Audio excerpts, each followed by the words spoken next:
जहाँ तक यहाँ का पारंपरिक ज्ञान का प्रश्न उठता है तो हम प्रारंभ करते हैं आपके, जब ये ज़माना था रॉक शेल्टर्स का, 8000 वर्ष पूर्व जब लोग गुफाओं में रहते थे जिनको रॉक शेल्टर्स कहा जाता था, तो उस समय भी यहाँ पर की स्थिति जो थी वो भारत के अन्य रॉक शेल्टर्स से बेहतर थी, क्योंकि यहाँ पर जैव विविधता बहुत थी। जैव विविधता इसलिए थी क्योंकि हमारे वहाँ अगर आप उत्तराखंड में देखें तो ऊंचाई के साथ साथ एल्टीट्यूडनल वेरिएशन बहुत ज़्यादा है। तो चूँकि एल्टीट्यूडनल वेरिएशन बहुत ज़्यादा है तो हर एक एल्टीट्यूड पे अलग आपको वनस्पति देखने को मिलेगी।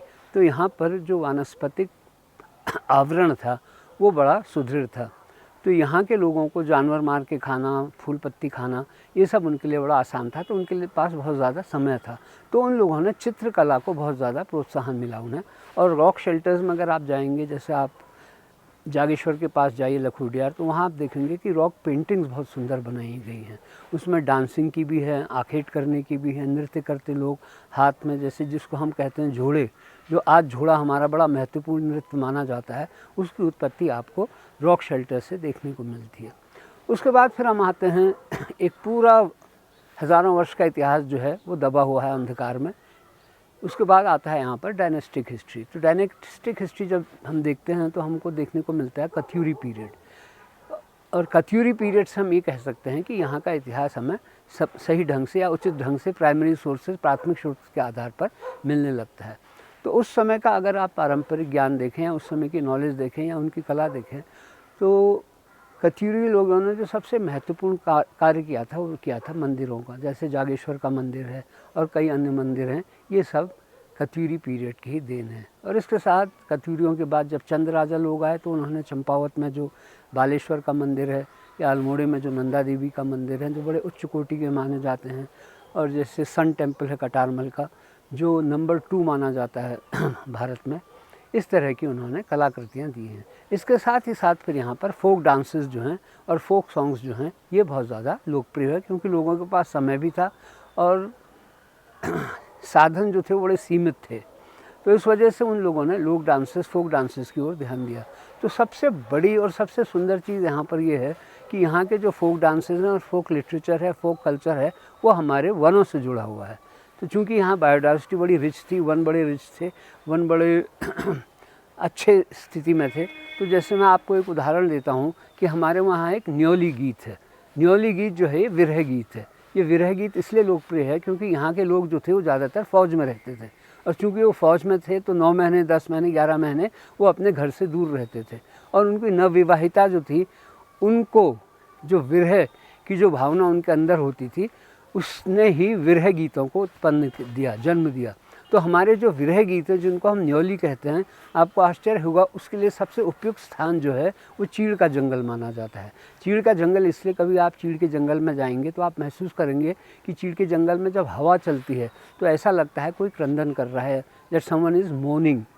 तो इस वजह से चीड़ के जंगल में ये गाने गाए जाते थे। तो हमारे वहाँ संपूर्ण जो व्यवस्था है वो वनों पर आधारित है, और लोगों को जो ज्ञान था, जिसको आज हम पारंपरिक ज्ञान कहते हैं और जिसको आज हम ध्यान नहीं दे रहे हैं, तो इसका एक सबसे अच्छा उदाहरण है कि जब यहाँ पर लोग सेटल हुए, वैदिक काल से भी अगर आप इतिहास माने, कत्यूरियों से पहले भी, तो वैदिक काल में भी जो लोग यहाँ पर सेटल हुए तो सबसे पहले यहाँ सेटलमेंट हुआ रिवर वैली सेटलमेंट्स, नदियों के किनारे वो लोग सेटल होते रहे। और उसके बाद जब उन्होंने देखा कि रिवर वैली सेटलमेंट में वो लोग फर्म हो चुके हैं, अच्छी तरह से स्थापित हो चुके हैं, इस्टेब्लिश हो चुके हैं, तो उन्होंने सोचा जो रिज है, रिज के ऊपर भी सेटलमेंट किया जाए। वो इसलिए भी आवश्यक था क्योंकि वैलीज़ में बहुत ज़्यादा गर्म हो जाता था, तो 2-3 महीने के लिए वो चाहते थे कि वो रिज में जाके रहें जहाँ ठंडा है, लेकिन वो तुरंत वहाँ पर जाके बसे नहीं। उन्होंने 2-3 साल तक ये ऑब्ज़र्व किया, ये देखा, ये महसूस किया कि यहाँ पर कितना इरोजन हो रहा है, ज़मीन कितनी खिसक रही है, कितने लैंडस्लाइड्स हो रहे हैं। जब ये सब चीज़ें स्टेबल हो गई तो उसके बाद फिर वो उन्होंने रिज में जाके बसना शुरू किया। और रिज में बसने के बाद उन्होंने क्या किया कि वाटर पॉइंट्स ढूंढे। जहाँ जहाँ उन्हें वाटर पॉइंट्स ढूंढे या जहाँ जहाँ उन्हें वाटर पॉइंट्स मिले तो वहाँ पर उन्होंने स्प्रिंग्स को चारों तरफ से घेर दिया, और उसके बाद वहाँ इस तरह के वृक्ष लगाए जो पानी का संरक्षण करते हैं। जैसे बांज के पेड़ लगाए, या बांज के पेड़ के साथ उतीश का पेड़ लगाया। उतीश जो है उसमें अद्भुत क्षमता है वाटर रिस्टोरेशन की। तो इस तरह से ये जो कार्य उन्होंने किया था, इसको आज अमेरिकन्स कहते हैं स्प्रिंग सेंचुरीज़। तो स्प्रिंग सेंचुरीज़ का कॉन्सेप्ट हमारे वहाँ 2-2.5 साल पुराना है, लेकिन उसको हमारे लोग, जो हमारे वैज्ञानिक हैं या जो हमारे शिक्षाविद हैं, वो इस बात को नहीं मानते हैं। जब अंग्रेज़ों ने कहा स्प्रिंग सेंचुरीज़, तो अब वो कहना, अरे यहाँ पर तो स्प्रिंग सेंचुरीज़ का कॉन्सेप्ट बड़ा अच्छा था। तो इस तरह से हमारा जो पारंपरिक ज्ञान था वो बड़ा महत्वपूर्ण था। इसके साथ ही साथ उन लोगों ने क्या किया कि नौले हैं, धारे हैं, चुपटौले हैं, इस तरह के उन्होंने वाटर बॉडीज़ आइडेंटिफाई किए। तो धारे जो थे वो 3 तरह के होते थे। ये बड़ा इंटरेस्टिंग है। जो धारे से आप ऐसे खड़े होकर पानी पी सकते थे, उसको कहते थे सिरपतिया धारा।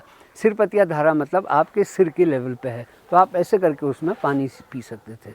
जहाँ धारा नीचे है और आपको पाँव मोड़ के ऐसे बैठ के पानी पीना पड़ता था, उसको कहते थे मुड़पतिया धारा। तो आपने घुटने मोड़े और फिर आपने पानी पिया, तो उसको कहते थे मुड़पतिया धारा।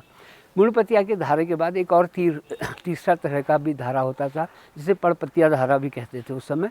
पड़पतिया धारा उसको कहते हैं, आपने देखा होगा बारिश के टाइम पे अचानक कई जगह से धारे फूटने लगते हैं, तो ड्राइवर लोग क्या करते हैं, वहाँ बोतल लगा देते हैं और उसमें पानी पीते हैं। उसमें पता नहीं आपने गौर किया नहीं किया, पहाड़ की ओर जाना इंटीरियर में, तो पहले वो नहीं लगाते थे, पहले वो केले के पत्ते लगाते थे या किसी बड़ा पेड़ का पत्ता लगा देंगे, मालू का पत्ता लगा देंगे, जिससे वो पानी बह के आता था और वो पानी बड़ा प्योर था, उसको फिर घर भी ले जाते थे पीने के लिए।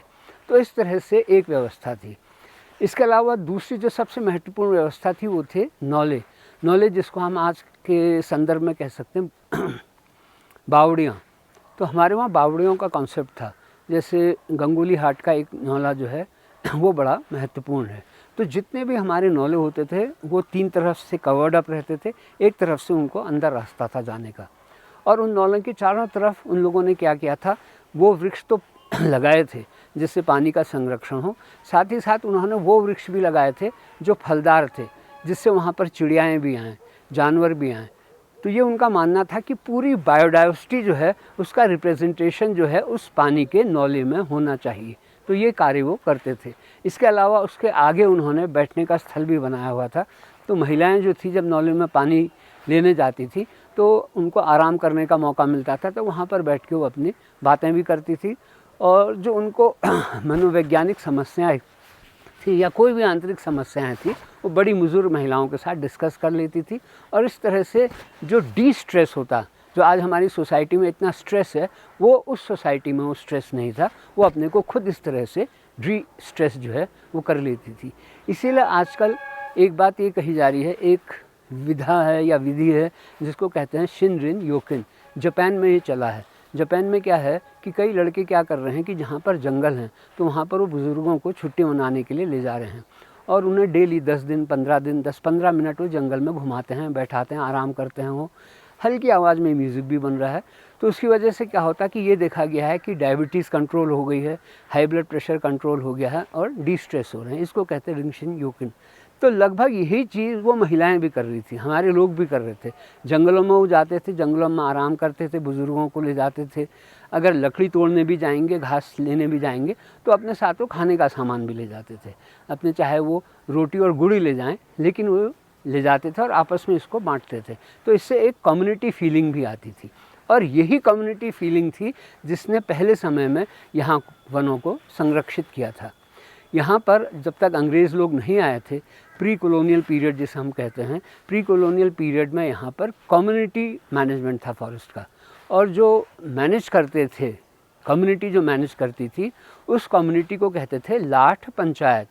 तो लाठ पंचायत जो थी उसकी ये ड्यूटी होती थी कि सपोज़ एक्स के घर में इस वर्ष शादी है तो वहाँ उसको एक पेड़ जो है एक्स्ट्रा दे दिया जाता था काटने के लिए, जिससे वो लकड़ी की जो पूर्ति है शादी ब्याह में वो कर सके। तो कम्युनिटी मैनेजमेंट करता था। कम्युनिटी ये भी डिसाइड करती थी कि कौन सा क्षेत्र जो है वो चारागाह के रूप में उसको परिवर्तित कर दिया जाए और संपूर्ण गांव वाले या गांव के बगल के गांव वाले भी उसको प्रयोग में ला सके। इसके अलावा रोटेशनल वर्किंग ऑफ फॉरेस्ट जो था ये भी उनका कॉन्सेप्ट था, जो आज जिसको हम हल्ला गुल्ला मचा रहे हैं जिसके लिए। रोटेशनल वर्किंग ऑफ फॉरेस्ट में क्या था कि अगर वो एक एरिया के जंगलों को काट देते थे तो 5-10 साल के लिए उस जंगल को छोड़ देते थे, वहाँ पर फिर नए पौधे लगाते थे और फिर दूसरे जंगल में जाते थे। तो इस तरह से रोटेशनल वर्किंग ऑफ फॉरेस्ट की वजह से क्या था कि सस्टेनेबल रहते थे फॉरेस्ट, समपोषक थे अपने आप में, टिकाऊ थे वो जंगल। तो ये उस समय का वन प्रबंधन था। अंग्रेज़ लोग जब आए तो वो इस वन प्रबंधन को नहीं समझ सके। वो इसलिए नहीं समझ सके क्योंकि आपको ध्यान होगा कि सबसे पहले इंडस्ट्रियल रेवोल्यूशन जो है वो ब्रिटेन में हुआ। ब्रिटेन में जब इंडस्ट्रियल रेवोल्यूशन हुआ तो उन्होंने अपने जंगल ख़त्म कर दी, क्योंकि उस समय लकड़ी से ही आपके कोयले की पूर्ति जो थी वो होती थी। तो इस वजह से वहाँ कोई जंगल नहीं था। जब वो भारत में आए तो भारत में उन्होंने जब वन व्यवस्था लागू करने की कोशिश की तो उन्होंने जर्मन फॉरेस्टर्स को बुलाया, क्योंकि उनके पास अनुभव नहीं था।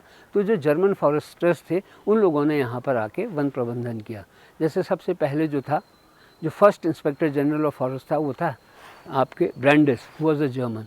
Second was Ribbentrop, who was a German. तो इस तरह से जर्मन फॉरेस्टर्स को यहाँ पर लाए।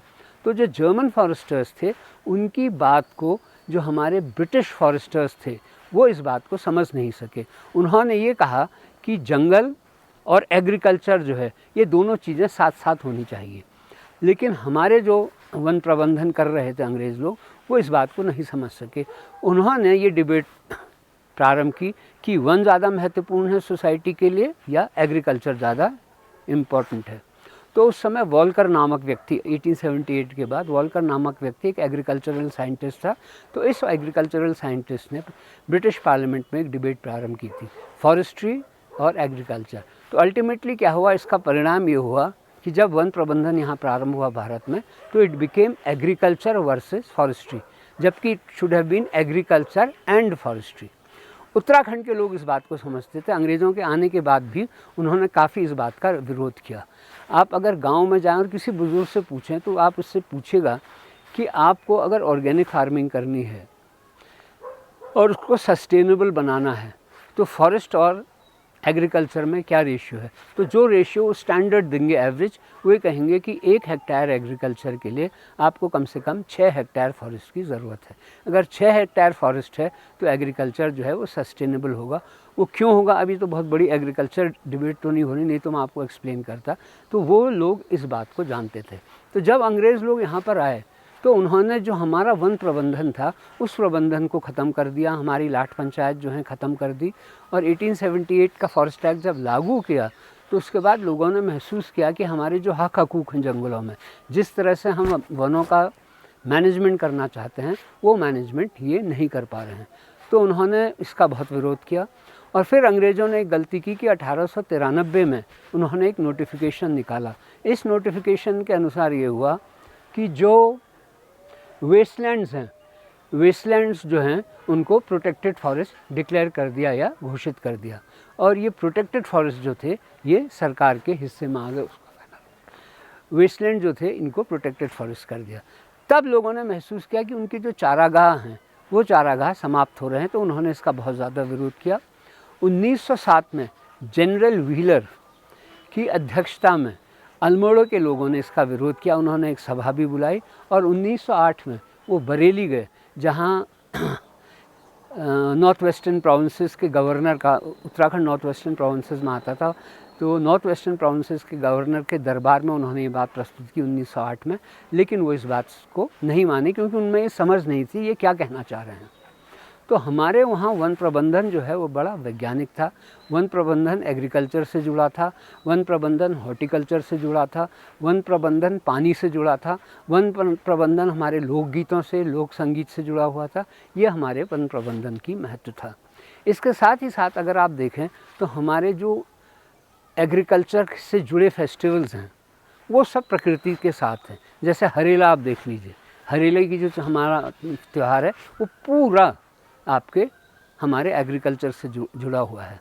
जिन दिनों हरेला होता है, जब बरसात शुरू होती है तो 10 दिन पहले सात मतलब अलग अलग अनाज जो हैं उनको बोया जाता है। ज़मीन से, गांव के एग्रीकल्चर लैंड से वो मिट्टी लाई जाती है, उसमें उसको बोया जाता है और 10 दिन बाद उसको काटा जाता है। उस दिन उसको कहते हैं हरेला। और हरेले के दिन कई पूजा पाठ भी होती है।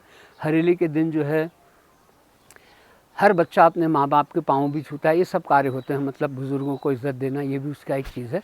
लेकिन वो हरेली की जो सबसे इम्पोर्टेंट चीज़ ये है कि कितना बड़े वो पौधे हो रहे हैं।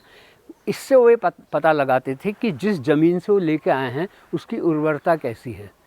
तो एग्रीकल्चर प्रोडक्टिविटी के लिए सॉइल टेस्टिंग जो है वो भी हरेले से होता था। तो ये इतना बड़ा वैज्ञानिक त्यौहार है। इसके साथ ही साथ गढ़वाल में मैंने देखा कि जब शिवरात्रि होती है, अभी देखिए कितना साइंटिफिक है, तो शिवरात्रि के दूसरे दिन से गांव वाले वो सब्जियां लगाते हैं जो बेलदार हैं। जैसे लौकी की सब्ज़ी लगाएंगे, क्या कहते हैं, कद्दू की सब्ज़ी लगाएंगे, ककड़ी की लगाएंगे, ये सब वो जो है ये करते थे वो शिवरात्रि के दिन। और उसके बाद फिर एक त्यौहार मनाते थे। वो त्यौहार और इंटरेस्टिंग है। उस त्यौहार में ये किया जाता था कि जो लकड़ी, जिसको हम कुमाऊनी में कहते हैं ठांगरे लगाते हैं सहारा देने के लिए बेलों को, उसके लिए भी फिर एक त्यौहार मनाया जाता था। तो इस तरह के कई त्यौहार हैं वहाँ पर एक त्यौहार ये है कि जब धान पूरा पक जाता है तो उस दिन पूजा की जाती है गाँव में, और गाँव में एक छोटी मोटी दावत भी होती। तो ये सब कार्य जो हैं हमारे संस्कृति के एक अभिन्न अंग है। इसी तरह से आप देखेंगे हमारे वहाँ जो हैं, जिसको कभी आप सोच भी नहीं सकते, हमारे वहाँ जो एल्पाइन मेडोज़ हैं, जो बुग्याल हैं, वो कितने महत्वपूर्ण हैं। आपने कई बुग्यालों का नाम सुना होगा। हमारे वहाँ 83 बुग्याल हैं जो कि चिन्हित हैं, आइडेंटिफाइड हैं। तो जो हमारे बुग्याल हैं उनको नेचर ने इस तरह से बनाया था कि जब बहुत बारिश पड़ेगी तो बुग्याल जो ग्रासलैंड्स हैं उस स्पंज की तरह उस पानी को, जो अतिवृष्टि हो रही है, उसको एब्जॉर्ब कर लेते थे। और जब लीन पीरियड होता था, जब बारिश नहीं होती थी, तो उस समय वो पानी को रिलीज़ करते थे। तो नदी का जो प्रवाह था वो निरंतर बना रहता था। तो ये हमारे एल्पाइन मेडोज़ का योगदान था। हमारे लोग एल्पाइन मेडोज़, हमारे जो ग्रामीण जनता है जो एल्पाइन मेडोज़ के पास रहते हैं, उन ग्रासलैंड्स के पास, बुग्यालों के पास, वो इस बात को जानते थे और उसको वो संरक्षित भी करते थे। हमें याद है जब हम बच्चे थे तो हमसे कहते थे वहाँ गंदगी मत करना, नहीं तो तुम्हें आँचरी या चांचरी, वो परियाँ होती थी, वो परियाँ तुम्हें हर ले जाएंगी, तुम्हें बकरा बना देंगी अपने घर में। तो एक डर था हमें।